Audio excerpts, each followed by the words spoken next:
Ни дня без отдыха. Оперативный штаб продолжает свою работу. Экстренные службы дежурят в усиленном режиме. В случае ЧС граждане могут обратиться на горячую линию, проблемы решат в кратчайшие сроки.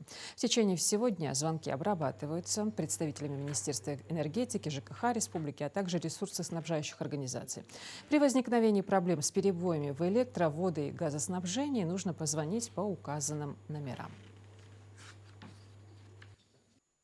В период с 29 декабря 2024 года по 6 января 2025 года в штаб поступило 118 обращений, в том числе связанных с перебоями электро-, газа, водоснабжения.